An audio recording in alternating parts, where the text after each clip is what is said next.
पुण्यातील 3 ठिकाणी पुणे ग्रामीण पोलिसांचं पथक आज सियाला पंचनामा करण्यासाठी घेऊन आलं होतं।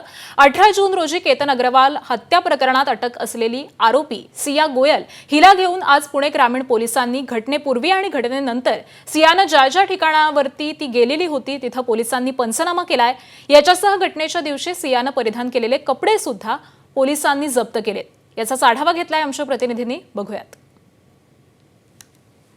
केतन अग्रवाल हत्या प्रकरणी पुणे ग्रामीण पोलीस आज आरोपी सिया गोयल हिला तिच्या घरी पंचनाम्यासाठी घेऊन आलेले होते आणि त्याचबरोबर जिथं सिया गोयल आणि चेतन चौधरी या दोघांनी मिळून प्लॅन आखलेला होता, सराव केलेला होता असा पुणे ग्रामीण पोलिसांना संशय त्याच टेकडीवर आणण्यात आलेलं होतं। पुण्यातील लुणानगर परिसरातील हीच ती एरिया 37 म्हणून ही टेकडी आहे। जर आपण बघितलं तर इथंच सिया आणि चेतननं केतनची हत्याचा प्लॅन आखलेला होता। त्याला कशा पद्धतीने ढकलायचंय, काय काळजी घ्यायची आहे, हा सगळा सराव इथं केलेला होता असा संशय पुणे ग्रामीण पोलिसांना आहे आणि त्यासाठीच सियाला या ठिकाणी पंचनाम्यासाठी आज आणण्यात आलेलं होतं। सियाच्या घरी देखील जाऊन सियाचे कपडे असतील 18 तारखेला जे तिने घातलेले होते, त्याचबरोबर शूज असेल, बॅग असेल, इतर काही साहित्य असेल, ते सगळं काही पोलिसांनी जप्त केलेलं आहे आणि याच टेकडीवर येऊन त्यांनी पोलिसांनी सियाला घेऊन रिक्रिएशन देखील केलेलं आहे आणि त्यानंतर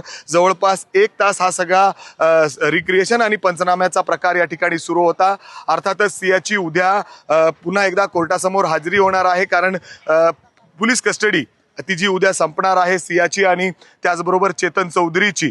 मात्र हे सगळे पुरावे अशा पद्धतीने पुणे ग्रामीण पोलीस जमा करताना दिसत आहेत, ज्याच्या आधारे हे सगळं काही सीन क्रिएट केलं जातं आणि हे सगळे पुरावे कोर्टासमोर ठेवले जातील।